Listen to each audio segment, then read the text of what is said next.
That ring belongs in a junk drawer, not beneath my auction lights. Grant Whitmore delivered the line with the effortless confidence of a man who had spent 30 years deciding what deserved attention and what deserved dismissal. A ripple of laughter moved through Belmont Auction House, soft at first, then bolder as several wealthy guests turned toward the quiet woman standing near the aisle. Rachel Bennett did not laugh. She stood beneath the crystal chandeliers in a worn navy coat, one hand closed around a faded velvet box, her gray-blue eyes fixed on the small gold ring displayed between Grant's polished fingers. He believed he had found an amusing pause between million-dollar paintings and rare European watches. He had no idea he was holding the object that would expose his arrogance before everyone whose respect he prized. The ring looked ordinary beneath the bright white lights. Its gold band had darkened with age, and the pale blue stone at its center seemed cloudy from decades of wear. Grant tilted it toward the audience with theatrical disappointment. Ladies and gentlemen, every family has a treasure that becomes slightly less impressive outside the family. Another wave of laughter crossed the room. Rachel's fingers tightened around the empty box, but her voice remained steady. Please don't sell it until you've read what's inside. Grant glanced toward the inner band, though only for a second. He saw scratches, dust, and nothing worth interrupting the evening for. I'm afraid sentiment is not a substitute for value, Miss Bennett. He had learned her name only moments earlier, yet he spoke it as though granting her a favor. Behind him, the digital auction screen still displayed the previous lot, a diamond bracelet that had sold for $780,000. Grant placed Rachel's ring on the black velvet stand beneath it, making the little piece appear even smaller. Still, Belmont believes in hospitality. We'll offer this charming keepsake as an unscheduled lot. Opening bid, $100. A woman in the front row lifted her paddle with a smile. $200. My granddaughter enjoys costume jewelry. The room laughed again. Rachel felt the heat rise in her cheeks, but she did not look away. Near the side table, Noah Reed, the youngest appraisal assistant on Belmont's staff, leaned forward. He had seen something when Grant turned the ring beneath the light, a tiny mark hidden inside the band, shaped like a bird rising through flame. Noah had encountered that symbol once before in an archived catalog marked missing since 1944. He stepped toward the platform. Mr. Whitmore, perhaps we should examine the hallmark before proceeding. Grant's smile vanished for half a heartbeat. We have examined enough. He reached for the auction hammer. Rachel opened her grandmother's final letter beneath the table and read the last sentence again. Do not sell it to anyone who sees only the stone. Above her, Grant raised the hammer. $200 going once. Rachel lifted her eyes. There are words inside that ring. Grant chuckled and prepared to bring the hammer down. $200 going twice. Then, from the last row, an elderly woman stood so quickly that her chair scraped across the marble floor. Dr. Eleanor Price stared at the ring, her face drained of color. Do not strike that hammer, she said. The laughter stopped. Before Dr. Eleanor Price could cross the room, Rachel remembered the words that had brought her there in the first place. 3 hours earlier, she had stepped off a bus from Vermont with the faded velvet box tucked safely inside her coat pocket. The overnight ride had left a crease along her sleeve and a dull ache in her shoulders, but she barely noticed either. Boston moved around her in polished shoes and hurried voices as she walked the final 6 blocks toward Belmont Auction House. She could have taken a taxi, but every dollar mattered now. The Maple Ridge Community Library, where she had restored damaged books for 12 years, had received its final closure notice the previous Friday. Unless the town raised enough money before the end of the month, the doors would be locked, the shelves emptied, and the children who gathered there after school would lose the only quiet place many of them had. Rachel had not told anyone about the ring. She had not even decided whether she could part with it. Her grandmother Ruth had worn it every Sunday for as long as Rachel could remember, always turning the pale blue stone inward whenever someone asked about it. After Ruth died, the ring arrived in a small parcel with a sealed letter and one instruction written across the front. Open this only when keeping the past begins to harm the future. Rachel had waited 7 years. That morning, seated beneath the cold lights of the bus terminal, she finally broke the seal. The letter contained no claim of wealth, no dramatic family secret, only a story about courage, gratitude, and a promise made during a distant war. At the bottom, Ruth had written one final warning. Do not sell it to anyone who sees only the stone.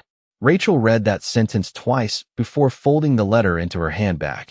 When she reached Belmont, a uniformed attendant stepped forward and extended his hand. Your keys, ma'am. Rachel gave him a puzzled look. I walked.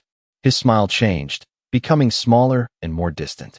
Through the tall glass doors, she saw crystal chandeliers, white-gloved staff, and guests dressed for an evening that had begun long before noon. A woman in a red coat passed Rachel without looking at her. Another guest glanced at Rachel's worn shoes, then at the service entrance along the side of the building.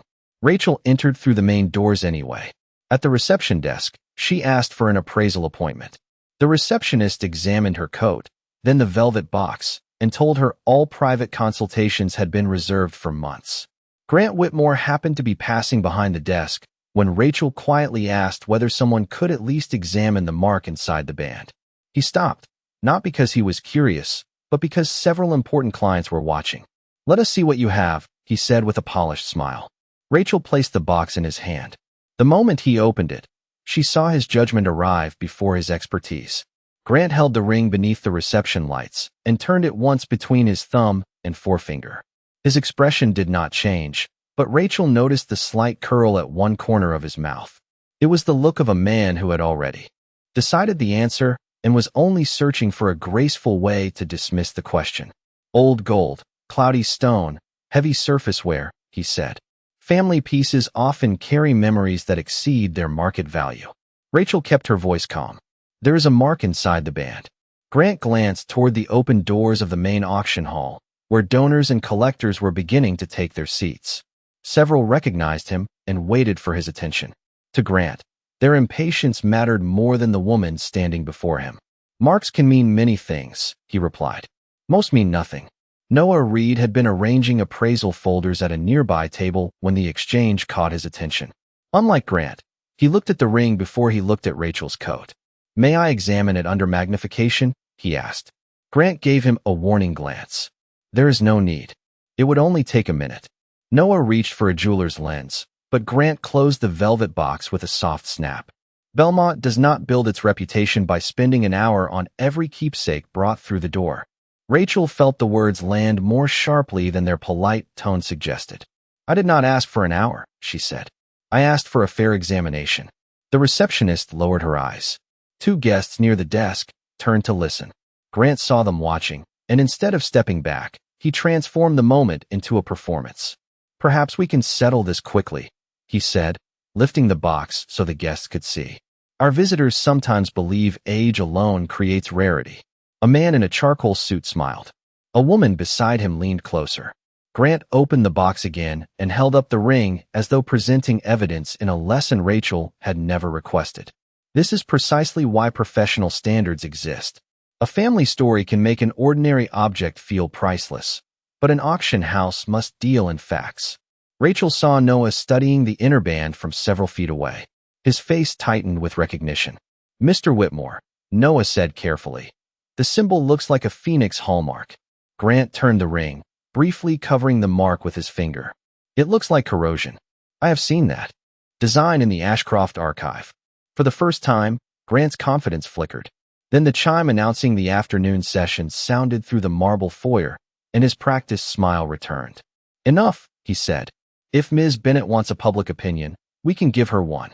Rachel had expected indifference, perhaps even rejection. She had not expected him to carry her grandmother's ring toward a room filled with strangers. Please give it back, she said. Grant continued walking. You came for an answer. Beyond the doors, hundreds of faces turned toward the auction platform as he entered beneath the chandeliers. Rachel followed, not because she trusted him, but because the last promise her grandmother had left now rested in his hand. Noah watched them go, then opened the digital archive on his tablet.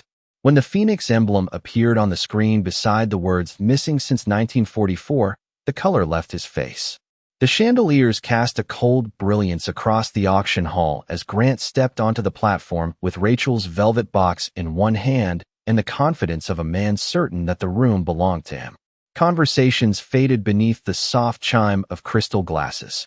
Collectors settled into upholstered chairs, their numbered paddles resting against tailored sleeves, and jeweled wrists. Rachel stopped near the aisle, suddenly aware of every scuff on her shoes and every curious face turned in her direction. Grant placed the box beside a silver tray and adjusted the microphone. Before we continue with our scheduled collection, we have received an unexpected submission from a visitor. His tone sounded generous, but the amusement beneath it was unmistakable. Miss Bennett believes this ring may deserve Belmont's attention. A few guests glanced at Rachel. Others leaned toward one another, already treating her discomfort as part of the entertainment. Grant lifted the ring beneath the display lamp. The pale blue stone caught the light for a moment, then dulled again. Old gold, visible wear, and what appears to be an ordinary piece of glass. A soft laugh came from the second row. Rachel opened her mouth, but Grant continued before she could speak. Its owner has also assured us there is a meaningful story attached, which is often the most expensive feature of an otherwise inexpensive object. This time the laughter spread farther. Rachel felt her face grow warm, yet her eyes remained steady. She had spent years repairing books others considered ruined.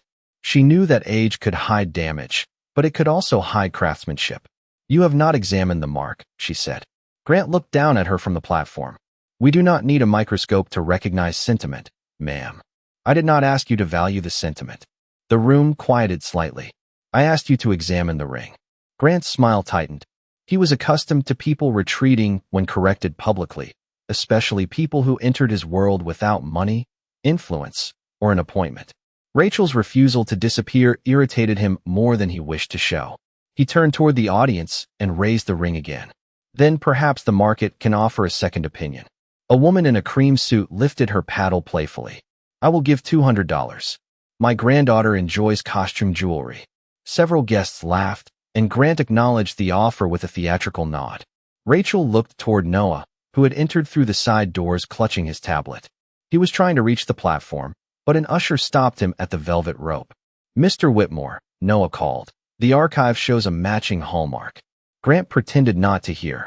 He placed the ring on the black velvet stand and reached for the hammer. "Do you honestly believe that belongs in a room like this?" he asked Rachel.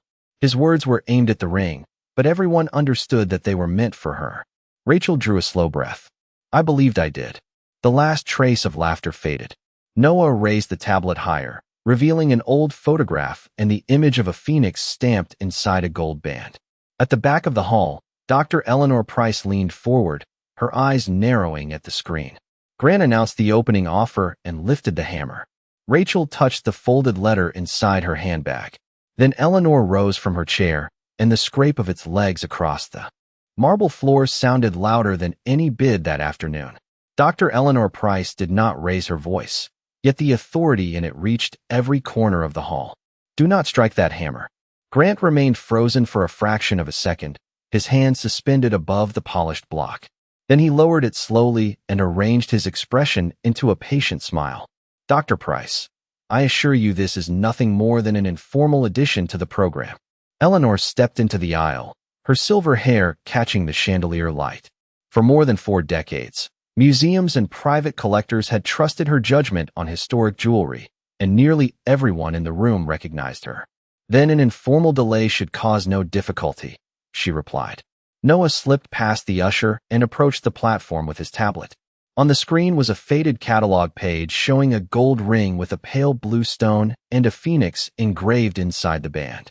Beneath the photograph were the words, "Aurelia ring, location unknown since 1944. A murmur spread through the audience. Grant glanced at the image, then at the ring, and his fingers closed around it more tightly. "Old jewelry often carries similar symbols," he said. "A bird is hardly proof of anything." Noah placed the tablet on the display table. The wings curve inward in exactly the same pattern. The archive also lists 3 initials beneath the hallmark. Rachel moved closer. "My grandmother told me never to clean the inside," she said. She said some words were meant to wait. Grant turned toward her, his courtesy thinning. "Miss Bennett, family legends are not authentication records." "Neither is laughter," Eleanor said. The room became still. She climbed the 2 steps to the platform and extended her gloved hand. Grant hesitated before giving her the ring. That hesitation did not escape Charles Belmont, who had entered quietly through a side door after hearing the interruption. Eleanor carried the ring to the examination lamp. Under the magnifying lens, the inner band appeared dark with age. Noah brought a soft archival brush from the appraisal case and handed it to her. With careful strokes, Eleanor removed a layer of dust from the narrow groove beneath the phoenix. Grant watched in silence, his face composed but pale around the mouth. The first letter emerged slowly, followed by another, then a third. Eleanor adjusted the light. E, she said. H, A. Noah looked at the catalog. Evelyn Hawthorne Ashcroft. Several guests rose from their seats for a clearer view. The woman who had offered $200 lowered her paddle into her lap. Rachel reached inside her handbag and touched Ruth's sealed letter, understanding at last why her grandmother had protected the ring from every jeweler who offered to polish it. Grant stepped toward the microphone. This proves only that the initials match a historical name. Until ownership and construction are verified, the ring remains unconfirmed. His words were reasonable, but his urgency was not.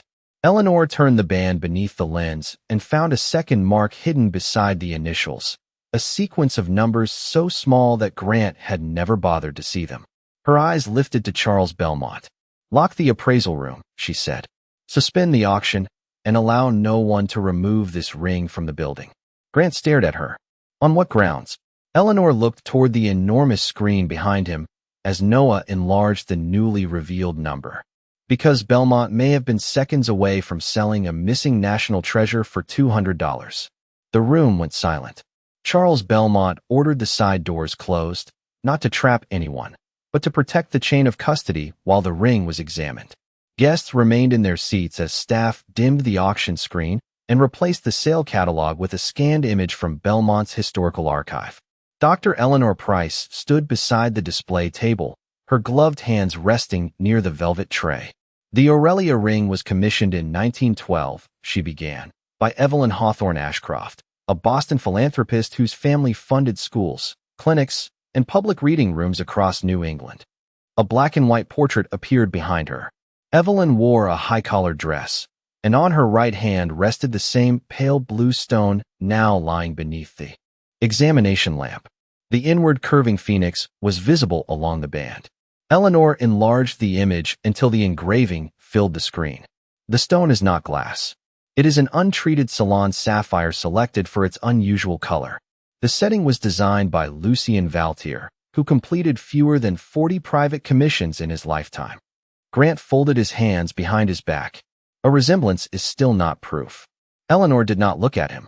Noah entered the serial number into Belmont's restricted database. A second document appeared, this one bearing the seal of the Ashcroft estate. The number matched.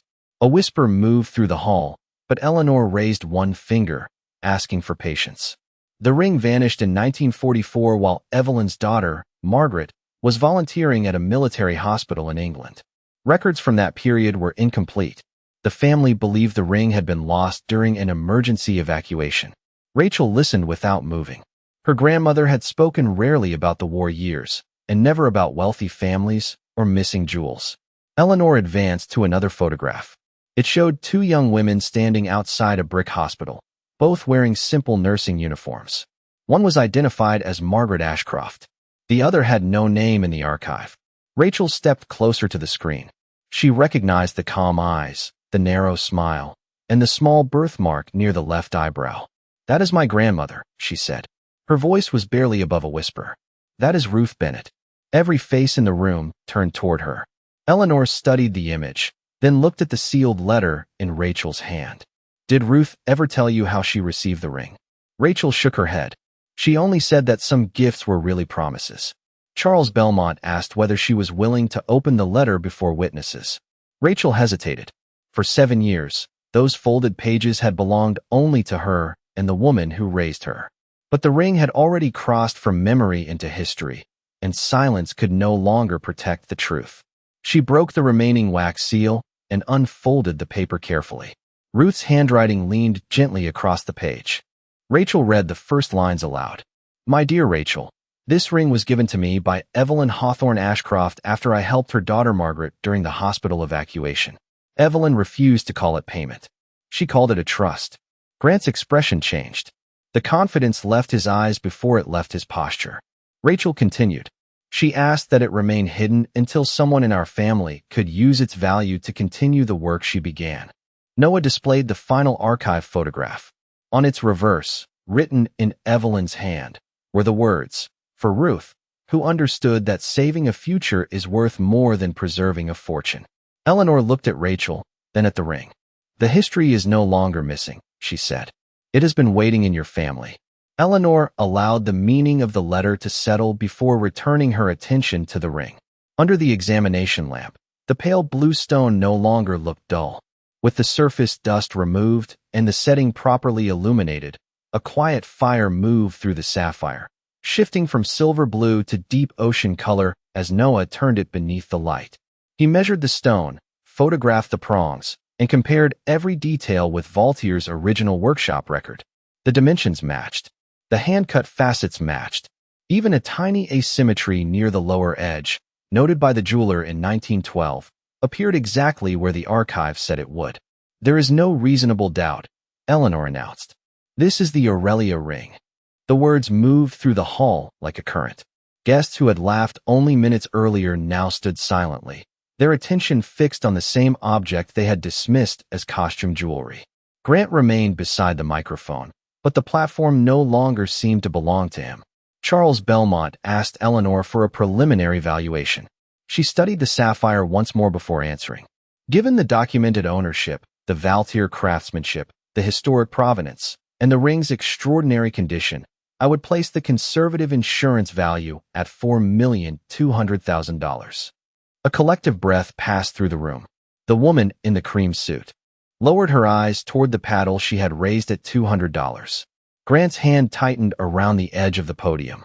"A preliminary estimate should not be mistaken for a guaranteed sale price," he said, trying to reclaim a trace of authority. Before Eleanor could respond, a collector in the center row rose from his seat. $5 million, he said. "Subject to independent verification, I will offer $5 million tonight." Every head turned toward Rachel. She stood beneath the chandeliers in the same worn navy coat, but no one looked at the fabric now. They watched her as though she had changed, when in truth only their understanding had. Grant stepped down from the platform and approached her with a new softness in his voice. "Miss Bennett, Belmont would be honored to represent this piece. We can arrange a private sale, extensive publicity, and the strongest possible terms." Rachel looked at him for a long moment. "A few minutes ago, you said it did not belong here." Grant swallowed. "That assessment was made before the relevant facts were available." "The mark was available," Noah said quietly. "You chose not to examine it." The room became still again. Charles Belmont's expression hardened as he turned toward Grant. Rachel did not raise her voice. "You did not mistake the ring's value because it was hidden. You decided mine before you opened the box." Grant froze, unable to answer without admitting what everyone had witnessed. Rachel then looked toward the collector who had offered $5 million. "I am not accepting any offer yet." Surprise rippled through the audience. She unfolded the final page of Ruth's letter, where a paragraph remained unread. "My grandmother did not leave this to make me wealthy," Rachel said. "She left instructions for what must happen if the ring was ever sold." Eleanor watched her carefully. Rachel drew a breath and began reading, unaware that the true purpose of the Aurelia ring was about to change far more than one life. Rachel held the letter beneath the chandelier light and read the words her grandmother had guarded for 7 decades. "If the ring is ever sold, let its value return to the work." Evelyn began. "Use it for children who need books, education, and places where hope can grow quietly." Her voice trembled only once, then steadied. The room listened without movement. The collector who had offered $5 million lowered his paddle, not in withdrawal, but in respect. Rachel folded the letter carefully and looked toward Charles Belmont. "I will allow the ring to be sold, but only under conditions that honor that promise." Charles stepped closer. "Name them." "The sale must be transparent. Every record must be made public.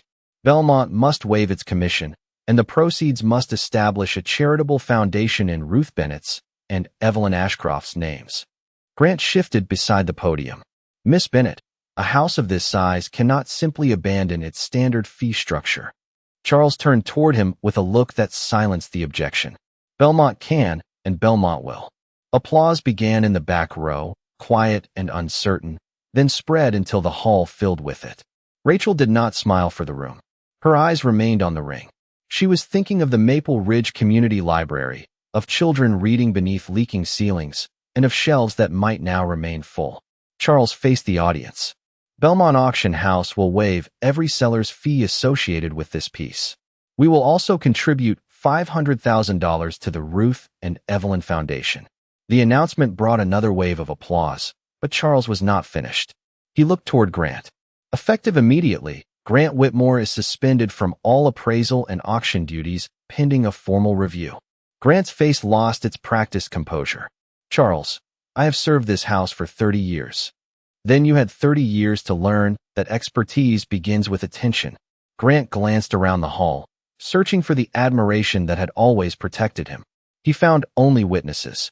Rachel approached him before he could leave the platform. She did not speak with anger. That made her words harder to escape. You did not fail because you missed a rare hallmark, she said. You failed because you believed someone who looked ordinary could not be carrying anything important. Grant opened his mouth, but no defense arrived. Rachel continued, I did not need you to treat me like a millionaire. I needed you to treat me like a person before you knew the price. The room went silent. Charles then turned to Noah, who still held the archive tablet against his chest. You saw what others ignored. You will oversee the ring's full authentication and provenance report under Dr. Price's supervision. Noah looked stunned. Eleanor gave him a small approving nod. The ring was placed inside a sealed display case, where the sapphire glowed with a depth no one had noticed earlier. The same guests who had laughed now stood in line to see it. Rachel watched them from several feet away, still wearing her worn navy coat. Nothing about her had changed. Only the room had learned how poorly it had been looking. 3 months later, the Aurelia ring returned to Belmont Auction House beneath entirely different circumstances. It rested inside a climate-controlled glass case, surrounded by verified records, enlarged photographs, and Ruth Bennett's letter. This time, no one laughed. Collectors from across the country filled the hall, while others joined by telephone and secure online bidding. Eleanor Price completed the final provenance report, and Noah Reed presented each document with the care Grant Whitmore had once refused to give. Rachel sat in the front row wearing the same navy coat, neatly mended at one cuff. She had declined every offer for a designer wardrobe and every request to appear as a celebrity guest. The attention belonged to the promise, not to her. Bidding opened at $4 million and rose quickly. $4,500,000. $5 million. $5,600,000. Each new figure appeared on the screen as the room grew quieter. When a private American foundation offered $6,100,000, no competing paddle rose. The auctioneer paused, looked toward Rachel, and lowered the hammer. Sold. The sound was clean and final, but Rachel did not feel as though she had lost anything. She looked down at the empty velvet box in her hands and imagined her grandmother closing it for the last time, trusting that someone would eventually understand. Belmont honored every condition. The Ruth and Evelyn Foundation restored the Maple Ridge Community Library, replaced its leaking roof, expanded its children's room, and created education grants for small towns throughout New England. Charles Belmont introduced mandatory appraisal procedures requiring every submitted object to receive the same documented attention, regardless of its owner's appearance. Noah became Belmont's youngest director of historical research. Grant never returned to the auction floor. Rachel did not ask for his public humiliation. She asked only that the institution remember what had happened and prevent it from happening again. On the first morning after the library reopened, children hurried through freshly painted doors while sunlight stretched across the restored wooden floors. New books filled the shelves, but Rachel kept one old display case near the entrance. Inside it rested the faded velvet box, Ruth's letter, and a simple card explaining that the object once held there had helped save the building. A little girl named Sophie pressed both hands against the glass. "Do you miss the ring?" she asked. Rachel considered the question before kneeling beside her. "Sometimes," she admitted. "But my grandmother never wanted it to remain hidden." Sophie looked toward the crowded reading room. "So this is what it became." Rachel followed her gaze. A boy was reading aloud to his younger brother. Two students worked together at a new computer station. Near the window, an elderly volunteer helped a child sound out a difficult word. Rachel smiled. "Yes," she said. This is what it became. The empty box no longer seemed empty. It held a promise completed, a future protected, and proof that value was never determined by the loudest person in the room. That day, the children learned the story of a priceless ring. The adults remembered the far greater lesson. Dignity should never have to reveal its price before it receives respect.